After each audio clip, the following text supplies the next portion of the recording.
Hello and welcome back to this series of films about the history of runes and rune magic. My name is Alban from Northern Viking Silver, and today we're going to plunge into the written sources and see what they have to say about the names of the runes and runic magic. Let me consult my notes. So we do have some written sources thanks to those old libraries that I talked about and the educated men and monks who thought it was worth copying old books and storing them so that we still have some knowledge of our ancient Germanic past. The first group of these manuscripts I want to look at record names of the runes. This is often connected heavily with modern use of rune magic, but it seems to have had no connection with magic in the original manuscripts. There are several manuscripts that have lists of runes dating from 10th to 12th centuries, because at that time there was a special interest amongst monks for listing old alphabets. So they listed runes, they listed Greek letters next to them sometimes, or Gothic letters. And amongst these lists of runes, there are 3 manuscripts that record poems with a verse that goes along with each name of the rune. That's what I'm going to look at now.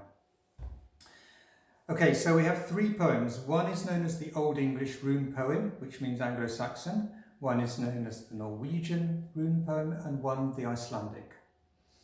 The most detailed of these, and the oldest, is the Old English rune poem. We can tell from the form of the language that it's from about the 10th century, written down in the west of England. Here again, this is an amazing example of twisted fate and the survival of a manuscript. We only have this poem in a printed edition from 1705.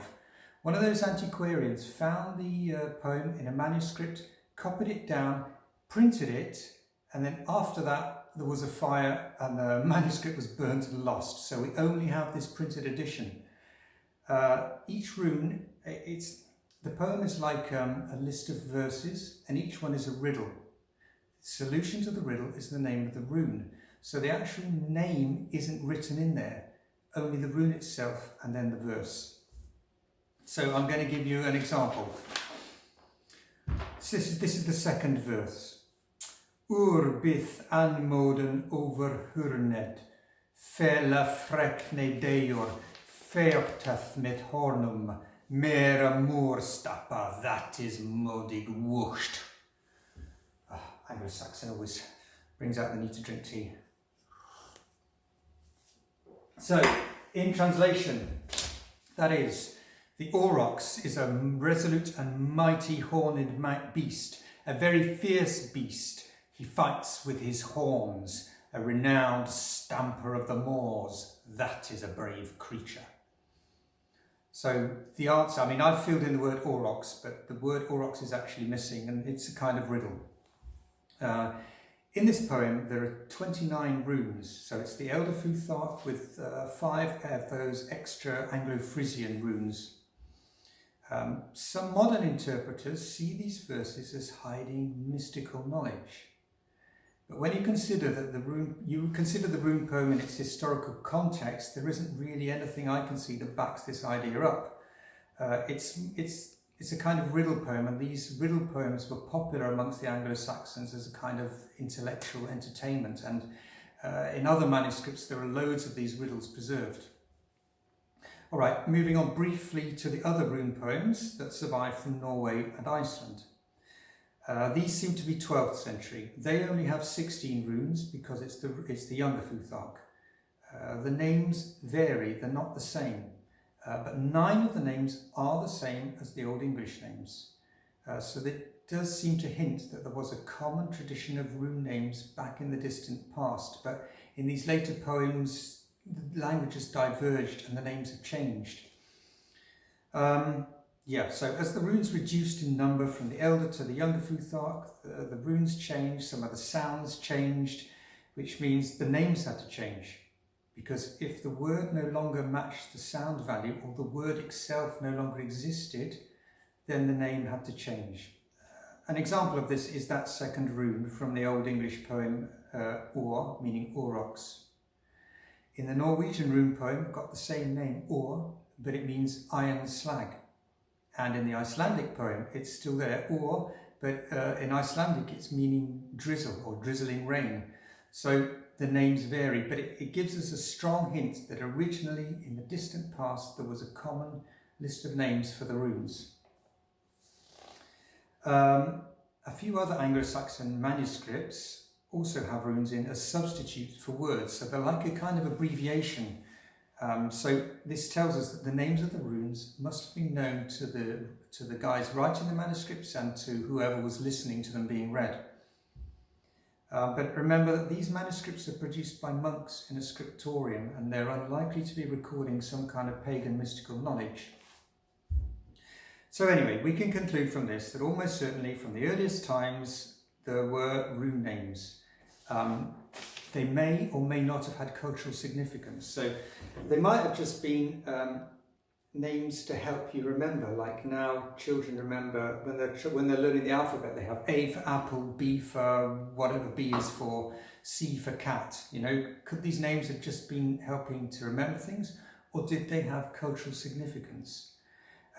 You can make some theories about this. So the first rune was originally the name for domestic cattle. The second rune, aurochs, is the name for a wild cattle.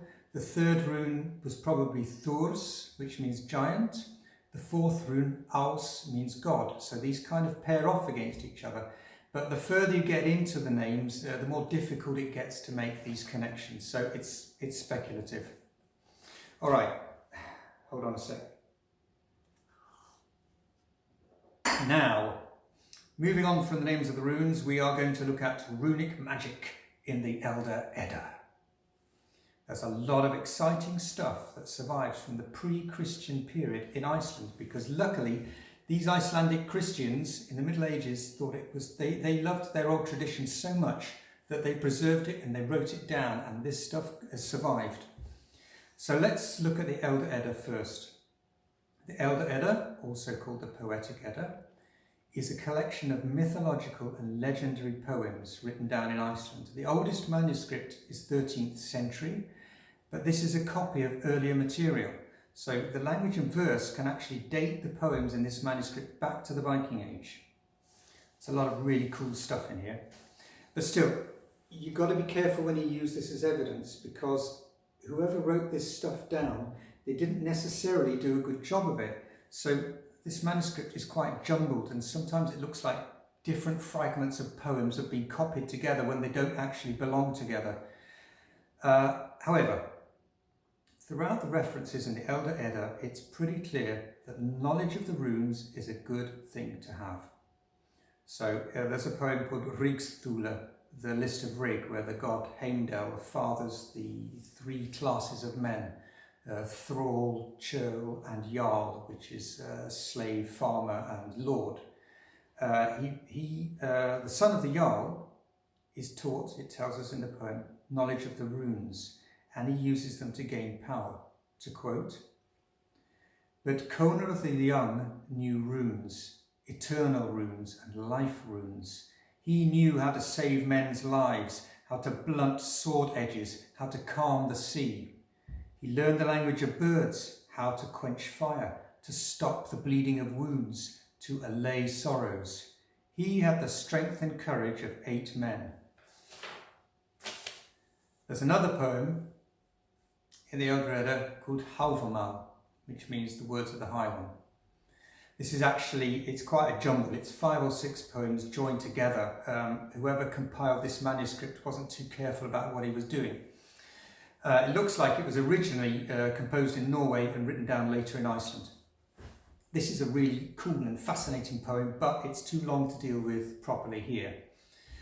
So I'm just going to pick out the parts that clearly indicate that runes were considered to be magical. One of the most famous verses describes how Odin hung on a tree for 9 nights. Veit ek at ek hek vinga meði á, natra alla nio, geri undada av gefn óþni. Sjálfan mer, á þeim meði mangi veit feres hann af rotum ren. I know I hung on a windswept tree for 9 whole nights, wounded with a spear and given to Odin, myself to myself, on a tree whose roots spring from an unknown place. That's the 138th verse.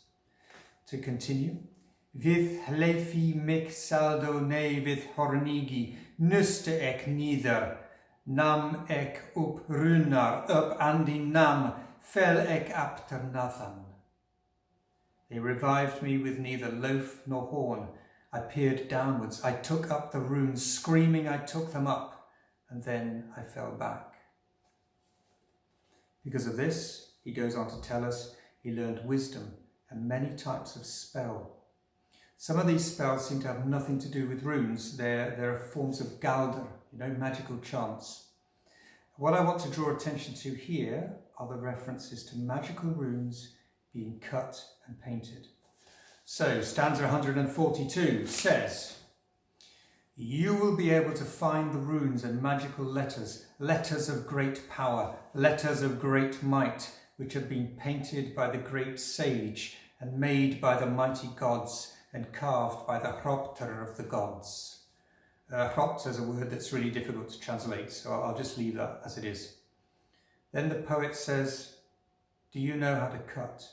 Do you know how to interpret? Do you know how to paint and how to divine? Do you know how to invoke and how to make offerings? Do you know how to sacrifice and how to slaughter? So clearly he's referring to the magical usage of runes, because the whole context of the poem is talking about magical powers. And we're obviously talking about rune in the sense of runic stave. It's not in its general sense of mystery or magic. And this last verse seems to refer to Odin and how to sacrifice to him, because he is the master of the runes. Although interestingly it says Odin may be master of the runes, but he's not the only one. In stanza 143 we have, it says the runes are used by Odin amongst the Aesir, by Dawin for the elves, Dvalin for the dwarves, and by Alsvidr for the giants. I've cut some myself. The poem changes rhythm and it lists a lot of kinds of spells, but these are not spells based on written runes, they're chants. So this is like a kind of different section of the poem. They're referred to as ljóðir, chants or songs. These chants can heal, blunt enemy weapons, break bonds, stop arrows, deflect curses, put out fires, make peace, calm the sea, confuse evil spirits, protect friends in battle, talk to the dead, learn and retain knowledge, seduce a woman and maintain her love. Always a good thing for a man to know.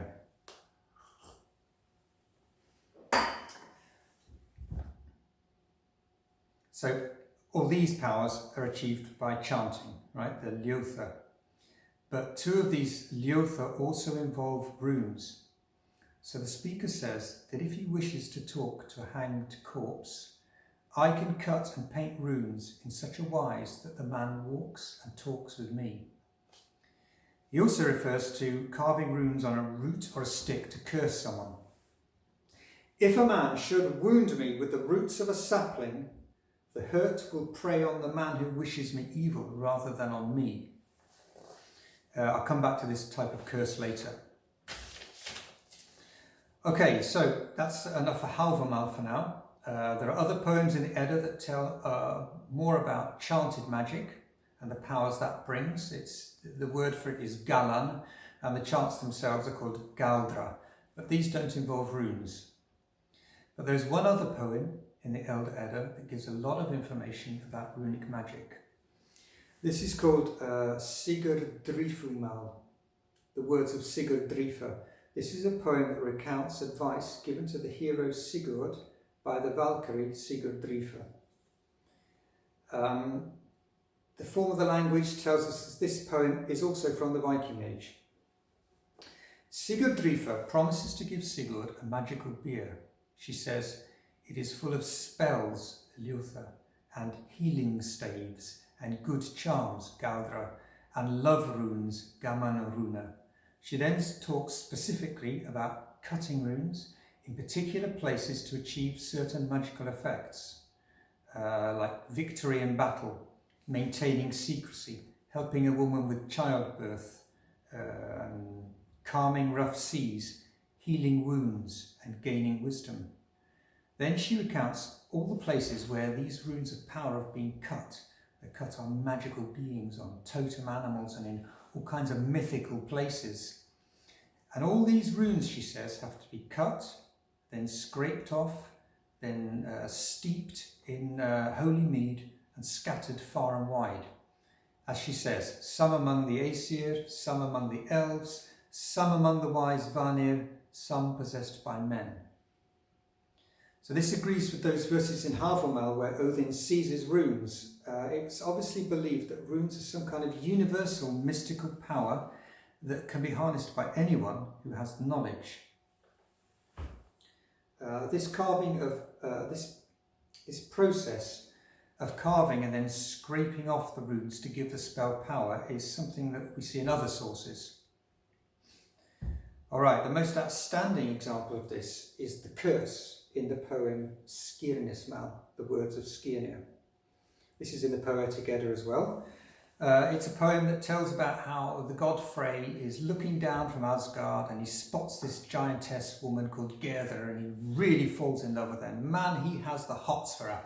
So he calls his servant, who's called Skirnir, the Shining One, and sends him down to Gerther to woo the giantess for him. So off Skirnir goes down to Gerther and lets her know that Frey really wants to marry her. Well, she's not interested at all. So Skirnir starts to get aggressive. He says he'll kill Gerther and he'll kill her father. And that's not enough. Then he starts to relate how he's going to make a terrible curse on her. Let me find my space. Yeah, he describes how he's harvested a magic stave from a green tree and how he will carve a Tamsvunder, a taming wand. Remember that verse from Havamal about how a man could wound you with the roots of a sapling? This is another one of those kind of curses. So the poem continues, 11 whole verses of all the terrible things that are going to happen together that Skirnir is carving into this taming wand. To sum it up, basically she's going to become loathsome to any decent man and she's going to become the sexual victim of all sorts of vile trolls and giants. And just to finish off, he says, I carve thurs against you and 3 staves, perversion and frenzy and that which is unbearable. I shall carve it on just as I have carved it off if this becomes necessary. Well, that's enough for Gerther. She gives in and agrees it's a good time to become Frey's wife. But I just want to point out, you see, as it's described in this poem, the runes, setting the spell up is carving the runes on, but carving the runes off is what actually activates them.